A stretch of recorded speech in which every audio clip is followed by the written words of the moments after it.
전화벨이 울립니다. 모르는 번호가 떠 있습니다. 당신은 그 순간 멈춥니다. 손을 뻗지 않습니다. 시선을 돌리지도 않습니다. 그냥 화면을 바라봅니다. 진동이 멈출 때까지 그 자리에 있습니다. 전화가 끊깁니다. 비로소 숨을 내쉽니다. 아무 일도 없었다는 듯이 다시 하던 일을 합니다. 그런데 잠깐 후에 생각이 납니다. 누구였을까? 무슨 일이었을까? 혹시 중요한 연락이었으면 어떡하지? 그 생각이 한동안 머릿속을 떠나지 않습니다. 혹시 당신도 그런가요? 카카오톡은 빠르게 읽고 답하면서 전화는 진동으로 해두는 사람. 저장된 번호라도 벨이 울리면 왜인지 잠시 손이 멈추는 사람. 받으러 손을 뻗는 그 짧은 순간에 뭔가를 빠르게 준비하려 하는 사람. 이런 자신이 왠지 이상하다는 느낌이 들었던 적이 있을 겁니다. 그런데 고치지 못했을 겁니다.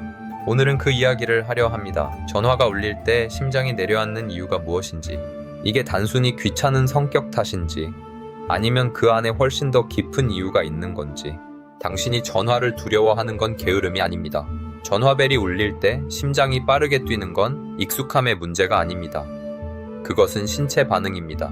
위협을 감지했을 때와 거의 똑같은 방식으로 당신의 몸이 반응하고 있는 겁니다. 아드레날린이 분비되고 근육이 긴장하고 호흡이 얕아집니다. 뇌가 경보를 울리고 있는 겁니다. 이유는 하나입니다. 전화는 준비할 시간을 주지 않기 때문입니다.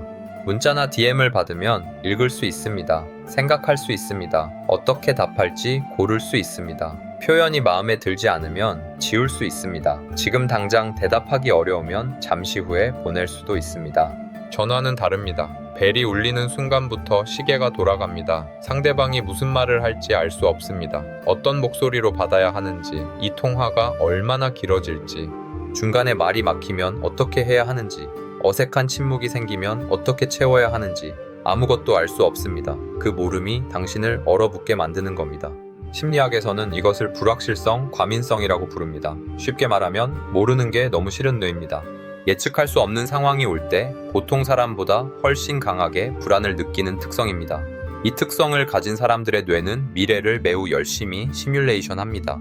앞으로 이 상황이 어떻게 흘러갈지를 미리 그려보지 않으면 불안이 가라앉지 않습니다. 그런데 전화는 그 시뮬레이션을 할 시간조차 주지 않습니다. 그래서 뇌가 말합니다.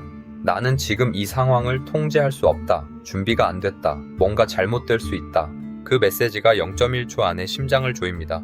그렇다면 이 패턴은 어디서 온 걸까요? 전화를 두려워하는 사람들을 오래 들여다보면 공통된 배경이 있습니다.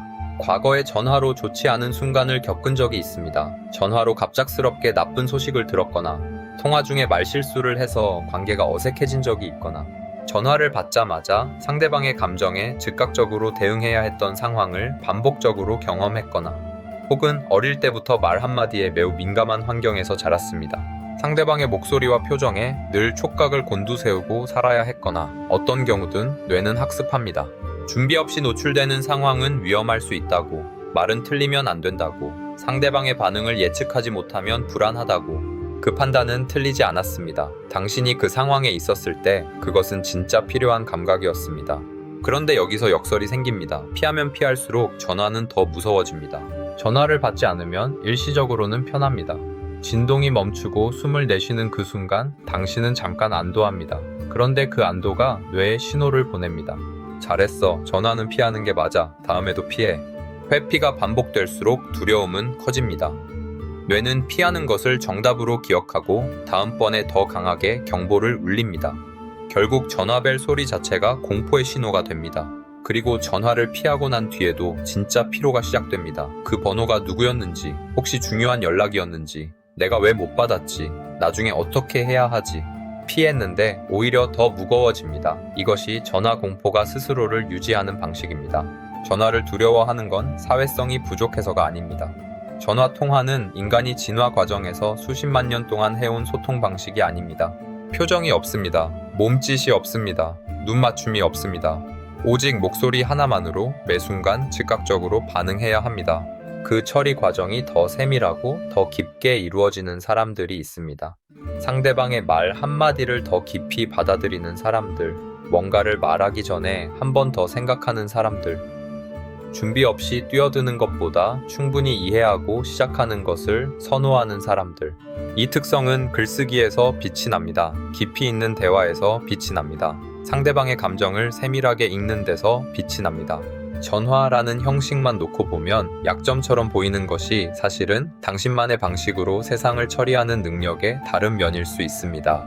그렇다고 아무것도 바꾸지 않아도 된다는 말은 아닙니다. 전화를 계속 피하면 당신의 삶은 조금씩 좁아집니다.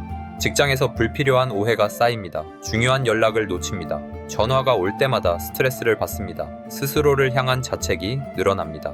변화는 가능합니다. 단 크게 바꾸려고 할 필요 없습니다. 내일 하루 동안 저장된 번호로 오는 전화는 받아보는 겁니다. 모르는 번호는 아직 괜찮습니다. 저장된 번호 하나만입니다. 받고 나서 완벽하게 대화할 필요 없습니다. 말이 막혀도 됩니다. 어색한 침묵이 생겨도 됩니다. 짧게 끝내도 됩니다. 그냥 받는 것 자체가 목표입니다. 뇌는 경험으로 배웁니다. 전화를 받았는데 아무 일도 일어나지 않는 경험이 하나씩 쌓일수록 뇌의 경보는 조금씩 작아집니다. 아주 작은 노출이 반복될 때 두려움의 크기는 줄어듭니다. 당신이 전화를 무서워한다는 걸 당신은 이미 알고 있었습니다. 왜인지는 몰랐을 수 있습니다.